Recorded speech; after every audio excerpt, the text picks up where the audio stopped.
What if I told you there's a discovery so profound it could completely rewrite our understanding of human history? And it's lying in wait, hidden deep beneath the waves off the coast of Cuba. Let's dive into one of the most perplexing underwater mysteries of our time. In 2001, a team of marine engineers, led by Paulina Zalitsky and her husband Paul Weinsweig, were on a mission.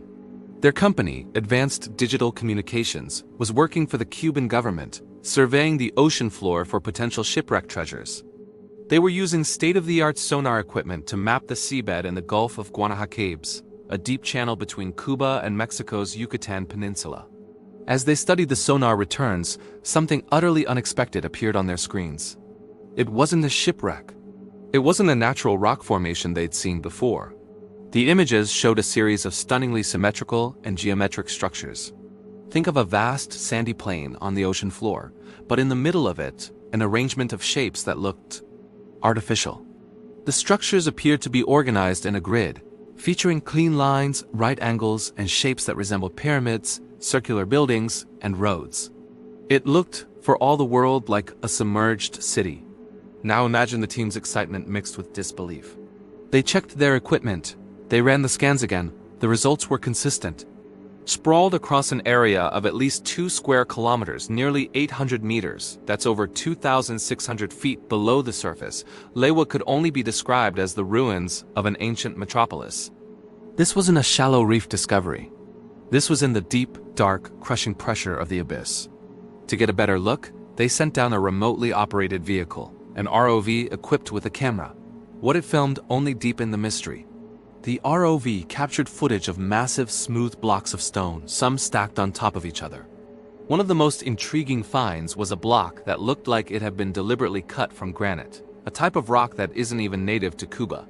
How did a massive granite block end up here, a half-mile beneath the sea? The team estimated that for such a city to have been built on dry land, the sea levels would have had to be dramatically lower. This places the construction of these structures at a mind-bogglingly ancient time. Based on geological estimates of when that land was last above water, they proposed a staggering age, at least 6,000 years old. But some theories push that date back even further, to as much as 50,000 years ago. And this is where the story goes from a fascinating discovery to a major scientific headache. Let's put that 6,000-year figure into perspective. That's 1,000 years before the Great Pyramid of Giza was built in Egypt. At that time, according to mainstream archaeology, civilizations in the Americas were just beginning to develop agriculture. The idea of a technologically advanced culture capable of quarrying, transporting, and constructing a massive city of stone in this region, at that time, simply doesn't fit with anything we know about human history. This makes the Cuban underwater city a classic example of what's called an out-of-place artifact, or OOPART. It is an object of historical or archaeological interest found in a context that is so unbelievably strange, it challenges our conventional timelines. If these structures are man-made, who built them? What happened to this civilization? And how did their city end up at the bottom of the ocean? Naturally, the announcement of this discovery sent ripples through the scientific community and the media. News outlets like National Geographic showed interest, and there was talk of a major expedition to explore the site further. The world was captivated by the possibility that we were on the verge of finding a real-life Atlantis. The theories began to fly. Some people drew parallels to local legends. The Yucatan Maya and native Cuban myths speak of their ancestors coming from a sunken island. Was this the physical proof of those ancient stories? Could this be the fabled island of Atlantis itself, a lost civilization described by the Greek philosopher Plato, which was said to have vanished beneath the waves in a single day and night? The location, while not exactly where Plato described it, was tantalizingly close to the Americas, a continent he never knew existed. Others proposed more terrestrial, but no less dramatic, explanations. One idea is that the landmass on which the city was built was a land bridge connecting Cuba to the mainland. A catastrophic geological event, perhaps a massive earthquake or volcanic activity, could have caused this entire region to collapse and sink rapidly into the sea. This would explain the city's sudden disappearance and its current depth. However, the scientific establishment remained highly skeptical, and for good reason. Extraordinary claims require extraordinary evidence. The primary evidence so far consisted of sonar images and some low-resolution video. Sonar can be tricky. Natural geological formations can sometimes create patterns that look deceptively artificial. Geologists pointed out that phenomena like squared-off fracturing can create straight lines and right angles in rock, making them look man-made when they are not. Skeptics argued that the so-called pyramids and buildings could just be unusual volcanic rock formations or mud volcanoes. They demanded better evidence, high-resolution video, physical samples taken directly from the structures, and carbon dating to confirm their age. Without that, the claims made by Zalitsky and Weinzweig remain just that, claims. And this is where the story takes a frustrating turn. The promised follow-up expeditions never seemed to materialize in a big way. A combination of factors, including the immense cost of deep-sea exploration, political tensions, and the sheer technical difficulty of working at such depths, created huge roadblocks. The team struggled to secure the necessary funding and permits for a full-scale archaeological investigation. The initial buzz faded, and the Cuban underwater city slowly sank from the public consciousness, becoming more of a fringe mystery than a mainstream scientific pursuit. Over the years, the story has become a favorite in the world of ancient mysteries and alternative history. It's often cited as proof that advanced civilizations existed long before we believe, and that mainstream academia is either too closed-minded to consider the evidence or is actively suppressing it. But let's step back and look at the situation objectively. What are we left with today? We have intriguing sonar scans that are open to interpretation. We have a few grainy videos showing large block-like shapes. We have the passionate testimony of the original discoverers.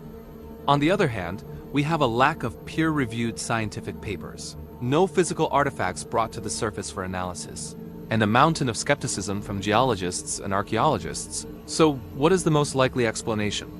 Is it a remarkable city-sized network of natural rock formations that just happens to look incredibly artificial? It's possible. Nature is full of wonders that can fool the human eye. Think of the Giant's Causeway in Northern Ireland, with its perfectly geometric basalt columns.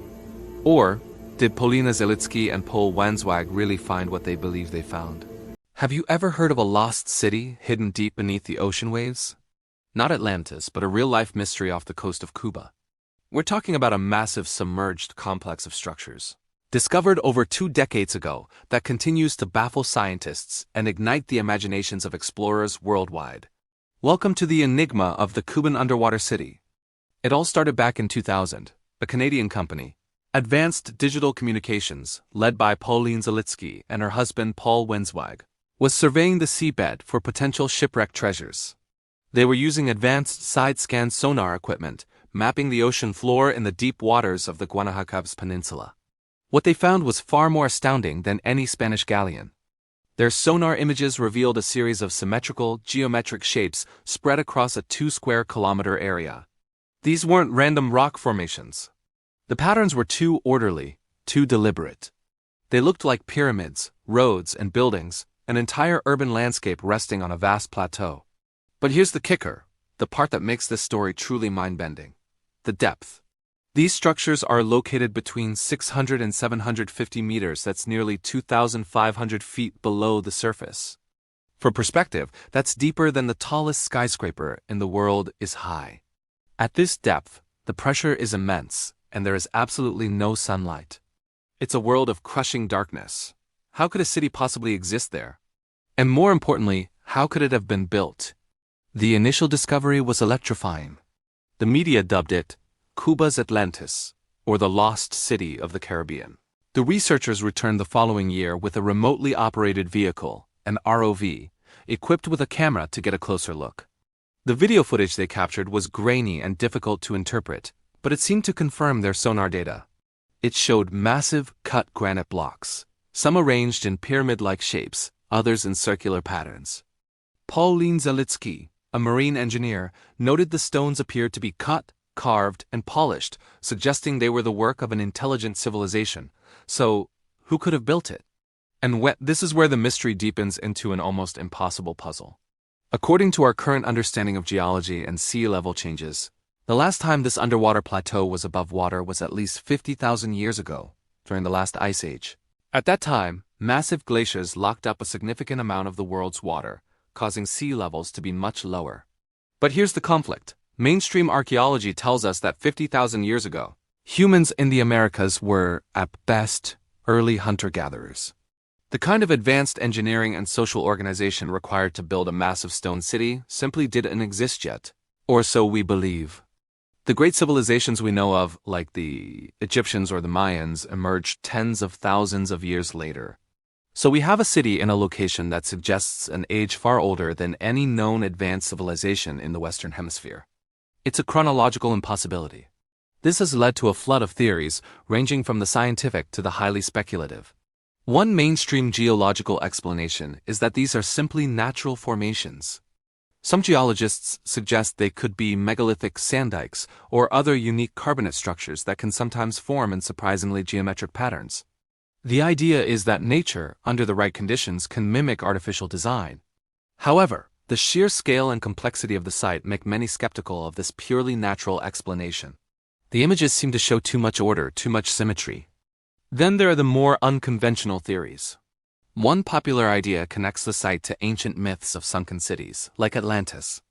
Could this be a remnant of a legendary lost continent? A civilization that possessed technology and knowledge far beyond its time before being swallowed by the sea?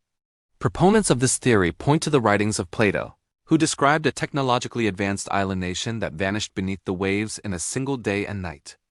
While fascinating, there is no direct evidence linking the Cuban site to the Atlantis legend. Another theory suggests an undiscovered pre-Ice Age civilization in the Americas. Perhaps history as we know it is incomplete. Maybe a highly advanced society flourished in the ancient Caribbean, only to be erased from memory by a cataclysmic rise in sea levels as the glaciers melted. If this were true, it would completely rewrite our understanding of human history. It would mean our ancestors were capable of incredible architectural feats far earlier than we ever imagined. Adding another layer to the mystery are local legends from the indigenous peoples of Cuba and the surrounding regions. Ancient Mayan and Yucateco stories speak of their ancestors originating from a lost island that sank into the ocean. Are these just myths, or are they a form of collective memory, a cultural echo of a real, traumatic event that happened in the distant past? Pauline Zalitsky herself noted inscriptions on some of the stones that she believed resembled ancient Mesoamerican writing, further fueling speculation about a connection to cultures like the Maya or Olmec. So, with all these incredible possibilities, why isn't this discovery the biggest news in archaeology? Why aren't teams of scientists swarming the site? The answer is complicated and involves a mix of logistical challenges, financial costs, and political factors.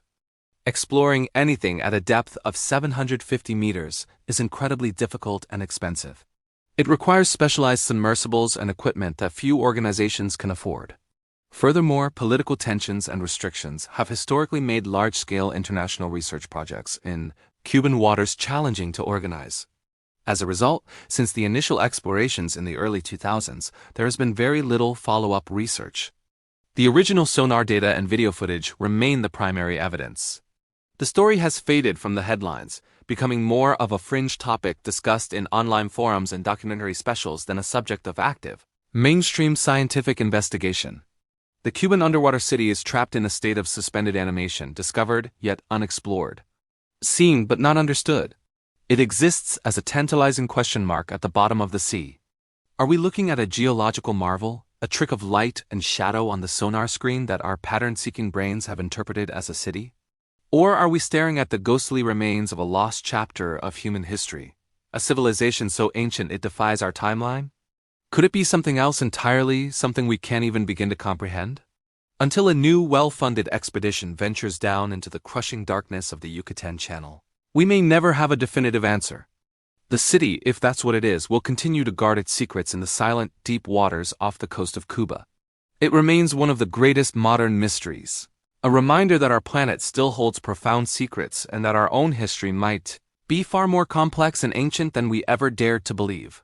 Back in 2001, a team of Canadian marine engineers, led by Pauline Zalitsky and her husband Paul Wenzweig, were on a routine mission. They were mapping the seabed off the western tip of Cuba for a treasure hunting project. But what their high-tech sonar equipment picked up was far more valuable than any shipwreck full of gold. The sonar images painted a picture of something unbelievable, a vast underwater plateau covered in symmetrical and geometric stone structures. It looked like a city, complete with roads, buildings, and even pyramids. Imagine their excitement and disbelief. They were looking at a sprawling urban complex nearly 2,300 feet below the surface. This wasn't just a random collection of rocks. The formations were too organized, too deliberate. The initial images revealed smooth, cut stones, stacked in organized patterns. It was a grid-like layout, suggesting careful urban planning. The team knew they had stumbled upon something extraordinary, so they sent down a remotely operated vehicle, an ROV, to get a closer look. What the ROV's camera transmitted back was mind-blowing. It confirmed the presence of huge, granite-like blocks. Some of these blocks were arranged in distinct shapes, including massive pyramids that soared up to 40 meters high from the ocean floor. To put that into perspective, that's like a 13-story building. The sheer scale was staggering. The structures bore a striking resemblance to the ancient temples built by civilizations like the Mayans and Aztecs in Central America. But there was a huge problem with that theory. This underwater metropolis lies at a depth that presents a massive geological puzzle. For a city like this to sink to such a depth naturally, geologists estimate it would have taken at least 50,000 years. Let that sink in. 50,000 years. This timeline completely shatters our current understanding of human history. The earliest known advanced civilizations, the ones we credit with building the Great Pyramids of Egypt or the cities of Mesopotamia, emerged only about 6,000 years ago. So who could have possibly built a city of this complexity 50,000 years ago? This chronological conflict is the core of the mystery. If it's a man-made city, it would mean a highly advanced, unknown civilization existed tens of thousands of years before any we currently know about. A civilization capable of quarrying, transporting, and assembling colossal stone blocks with incredible precision. And if they did exist, what happened to them? Why is there no other trace of their existence anywhere else on the planet? The evidence gathered by the ROV only deepened the mystery. Some of the images appeared to show inscriptions and symbols carved into the stones. These weren't just random scratches. They looked like a form of writing. However, the language is completely unknown and no one has been able to decipher it. It adds another layer of tantalizing evidence suggesting an intelligent origin. Naturally, the scientific community is divided. Many experts who have viewed the sonar scans and video footage, including geologists and archaeologists, agree that the symmetry and organization of the structures seem unnatural. It's hard to explain them away as simple geological formations. Nature can create incredible things, but it rarely builds in perfect right angles and parallel lines over such a large area. The formations look planned, designed. However, skepticism remains high, and for good reason. The claims are extraordinary, and extraordinary claims require extraordinary proof. One major hurdle is the lack of physical evidence. So far, no samples have been brought to the surface for dating and analysis.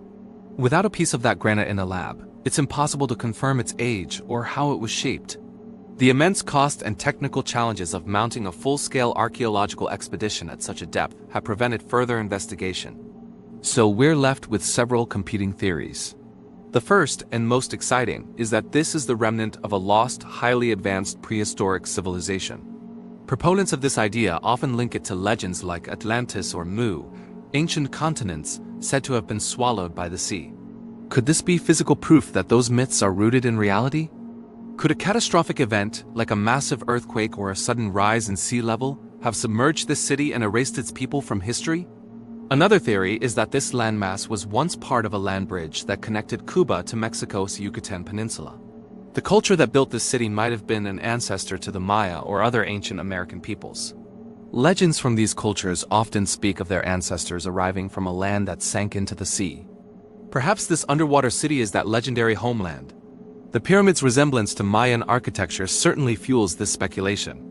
Then there's the more conservative geological explanation. Some scientists argue that these formations could be natural, a phenomenon known as megalithic scree, or columnar basalt. These are natural rock formations that can fracture in surprisingly geometric, block-like patterns. The currents and underwater landslides could have then arranged these blocks in a way that coincidentally mimics man-made structures. It's a plausible explanation, but it doesn't fully account for the apparent complexity and city-like grid seen in the sonar scans. And of course, there are the more out-there theories. Some have suggested an extraterrestrial origin, proposing it could be a sunken alien base. While this is highly speculative, It highlights just how much this discovery challenges our conventional frameworks.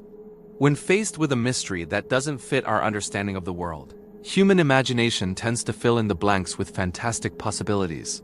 The story of Cuba's underwater city is a powerful reminder of how little we truly know about our own planet. The deep ocean is the last great frontier on Earth, with over 80% of it still unmapped, unobserved, and unexplored. Who knows what other secrets are lying in wait for us in the abyssal plains, hidden beneath miles of water. For now, the pyramids beneath the waves remain a tantalizing question mark. Is it a geological marvel, a trick of light and shadow on a sonar screen? Or is it the silent tomb of a civilization so ancient it has been completely forgotten by time? The images are compelling, the timeline is confounding, and the potential implications are world-changing. Until a new expedition dares to venture back down into the crushing darkness, the underwater city of Cuba will continue to be one of the most profound and unsolved archaeological mysteries of our time, guarding its secrets in the deep blue silence. It all began with a routine survey mission. A Canadian company, Advanced Digital Communications, led by engineer Pauline Zalitsky and her husband Paul Weinswag, was charting the Cuban seabed for potential treasure-laden Spanish galleons. Using state-of-the-art side-scan sonar equipment, they were mapping the ocean floor when something completely unexpected appeared on their screens.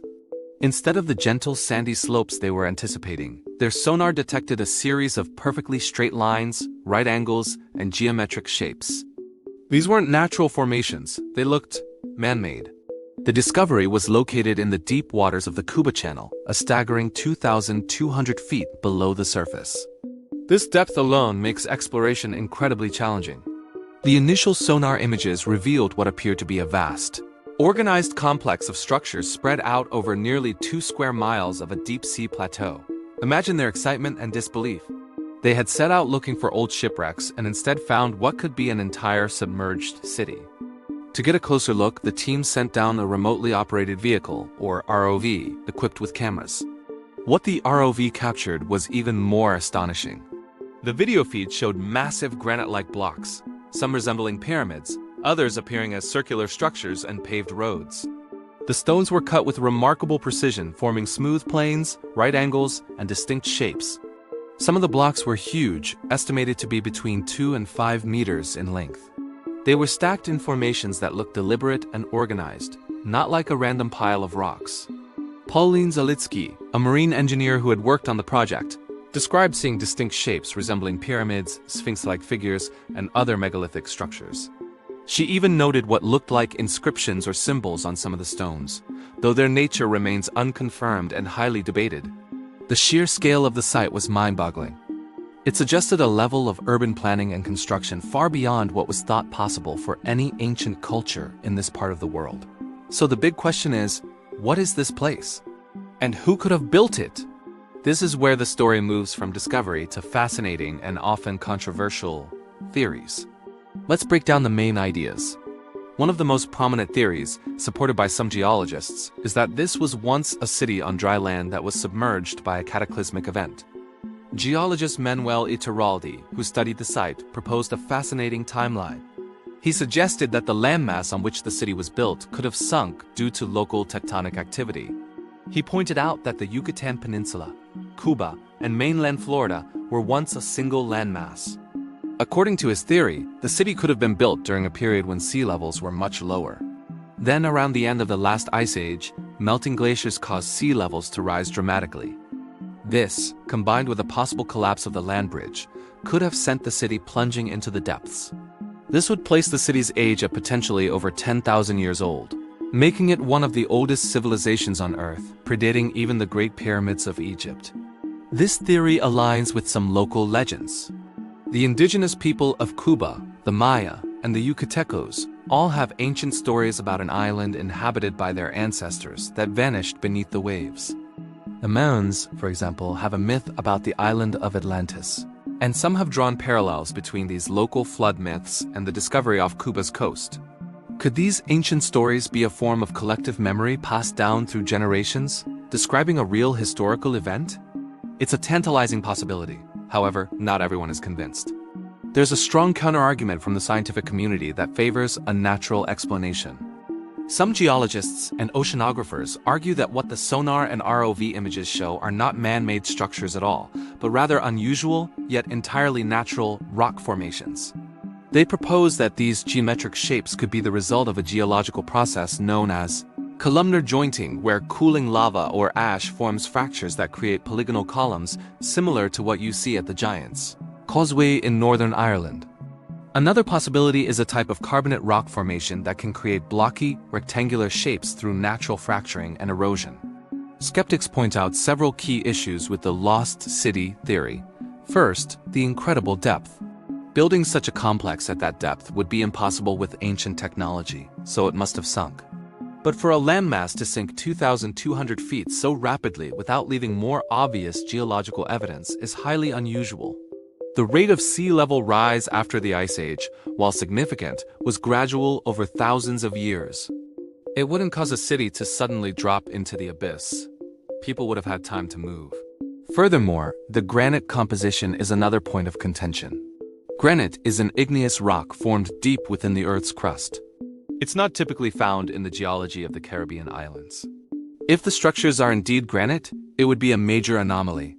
Critics suggest the rocks are more likely a type of local limestone that can fracture in block-like ways. Without physical samples from the site, it's impossible to confirm the material. Another challenge is the lack of artifacts.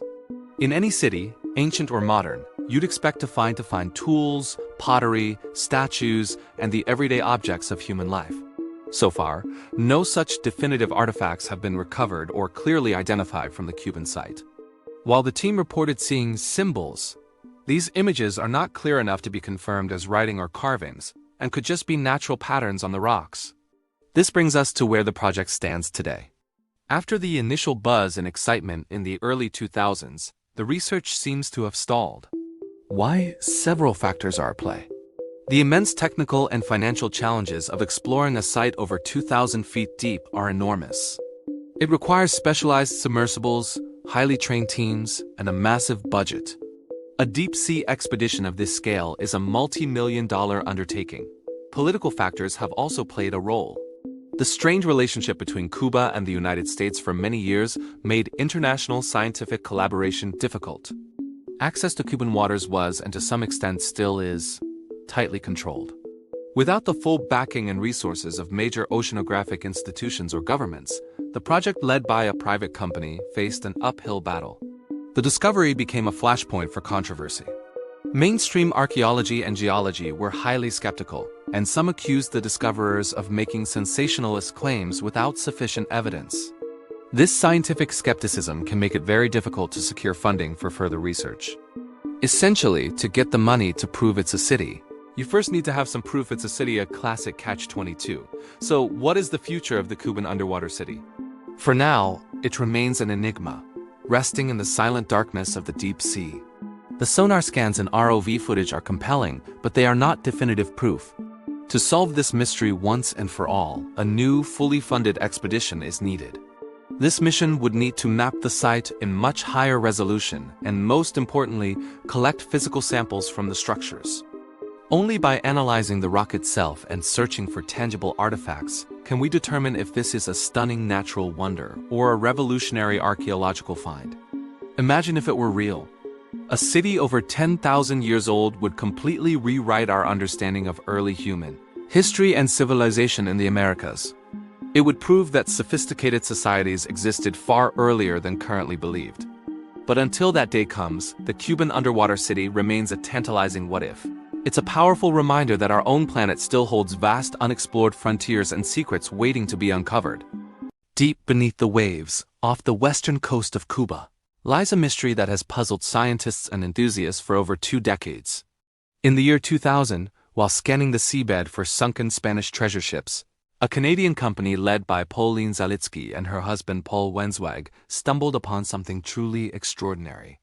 Their sonar equipment painted a picture of a submerged landscape that seemed anything but natural. Spread across nearly 2 square miles, at a depth of over 2,000 feet, were formations that looked like an entire city. The sonar images revealed symmetrical and geometric structures resembling pyramids, circular buildings, and what appeared to be city blocks.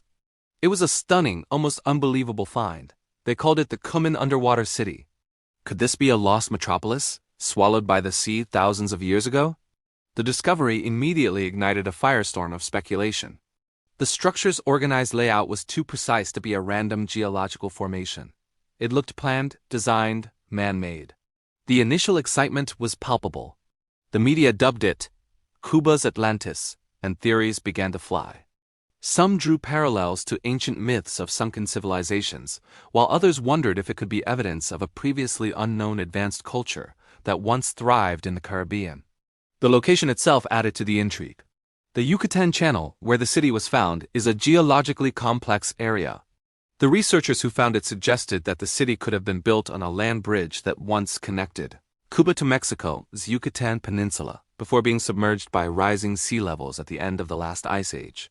To get a closer look, the team sent down a remotely operated vehicle, or ROV, equipped with a camera. The video footage that came back was grainy and indistinct, a common challenge at such extreme depths. However, it seemed to confirm the presence of massive, smooth-cut blocks of stone, some stacked on top of each other. Some of these granite-like blocks appeared to have been deliberately shaped and placed. Pauline Zalitsky, a marine engineer, noted that the formations looked like they were developed by intelligent beings. She pointed out features that resembled urban planning, with what looked like roads and buildings. The sheer scale was baffling. A city this large, built with such precision, would have been a major engineering feat even for many ancient land-based civilizations. To find it 2,000 feet underwater was simply mind-blowing. The theories about its origins became more specific. One popular idea suggested that the city might be connected to the ancient cultures of Central America. The pyramid-like structures bore a faint resemblance to those built by civilizations like the Maya or the Aztecs. Perhaps, some speculated, this was an even older predecessor culture. The oral traditions of some indigenous peoples in the region speak of an ancient island home that was lost to the sea, a story that resonates strongly with the discovery. This theory proposed that the inhabitants of this city were the ancestors of the peoples who later populated the Yucatan and Cuba. If this were true, it would rewrite a huge portion of our understanding of ancient American history. It would mean that a sophisticated civilization existed in the Caribbean far earlier than previously thought, possessing advanced construction techniques. However, as with any great mystery, skepticism and scientific scrutiny soon followed. Prominent marine geologists began to weigh in, and their perspective cast a shadow of doubt over the more fantastical theories. A leading voice of caution was Manuel Iturralde, a geologist from Cuba's National Museum of Natural History. He worked with the discoverers for a time and studied their data. While he acknowledged the strangeness of the formations, he urged a more natural explanation. Iturralde argued that nature is perfectly capable of creating geometric shapes that can fool the human eye into seeing patterns and structures. He proposed that what the sonar had detected could be large, naturally formed carbonate structures which are not uncommon on the seafloor. He pointed out that from a geological standpoint, the timeline just didn't add up. The central problem was the depth. For a city of this complexity to be built on dry land, it would have to be incredibly ancient. The seabed where it rests would have last been above water over 50,000 years ago. According to mainstream archaeology, humans at that time were not building cities with massive stone structures. The level of social organization and technology required for such a project simply did not exist that far back in human history. To suggest otherwise would be a radical departure from everything we know about our past. Iturralde stated that it would have been a new, unknown civilization, but the evidence for it was thin. He also questioned the ROV footage, suggesting that the cut stones could be natural fractures in the rock, a phenomenon known as columnar jointing, which can create remarkably regular, block-like shapes. The controversy created a divide. On one side, you had the discoverers and their supporters who believed they had found incontrovertible proof of a lost city. On the other, a significant portion of the scientific community remained unconvinced, demanding more concrete evidence. They argued that sonar images and murky video footage were not enough to make such an extraordinary claim. What was needed were physical samples. Geologists wanted to get their hands on a piece of one of the stones to analyze its composition and look for tool marks or other signs of human workmanship. Without this physical proof, the Cuban underwater city would remain a tantalizing but unproven anomaly. The debate became a classic case of extraordinary claims requiring extraordinary evidence. Despite the global interest and the heated debate, the story of the Cuban underwater city slowly faded from the headlines. The biggest question is why? Why hasn't there been a major, well-funded follow-up expedition to settle the matter once and for all? The reasons are complex. Firstly, deep-sea exploration is incredibly expensive and logistically challenging.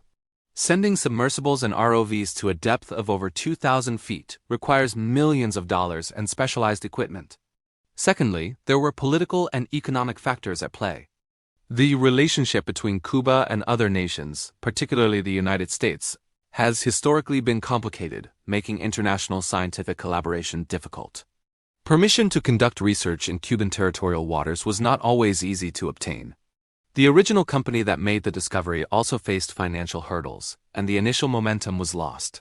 Without a steady stream of funding and official government support, a comprehensive investigation was impossible to mount. So the evidence, the intriguing sonar maps and the ambiguous video clips remains all we have. It's a frustrating cliffhanger in a story that promised to reshape history. The data sits in an archive, waiting for a new generation of explorers or a change in circumstances that would allow for a return to the site. The mystery has been left in limbo, suspended in the deep, dark waters of the Yucatan Channel. So, what are we left with today? We have a tantalizing puzzle with no clear solution. Is there truly a lost city resting on the seafloor off the coast of Cuba? Was it built by an advanced, unknown civilization that vanished beneath the waves? Or are the structures simply a remarkable trick of geology, a natural formation that happens to look uncannily like the ruins of a metropolis? The truth remains elusive, locked away 2,000 feet below the surface. The Cuban underwater city has become a modern legend, a testament to how much of our own planet, especially the deep ocean, remains unexplored and full of secrets. It reminds us that there are still great mysteries waiting to be solved, just beyond the reach of our current technology and resources. Until a new expedition ventures down into the abyss to bring back definitive proof, we are left to wonder. The sonar images continue to circulate online, fueling speculation and debate among historians, archaeologists, and amateur sleuths. The story serves as a powerful reminder that history is not always set in stone. Sometimes it's buried under miles of water, waiting for the day it can finally be told. The enigma of the Cuban underwater city endures, a silent, submerged question mark on the map of human history. Thanks for joining us on this deep dive into one of the ocean's greatest mysteries. What do you think is down there? Let us know in the comments. And if you enjoy exploring the unknown, make sure to like, subscribe, and hit the notification bell so you don't miss our next adventure.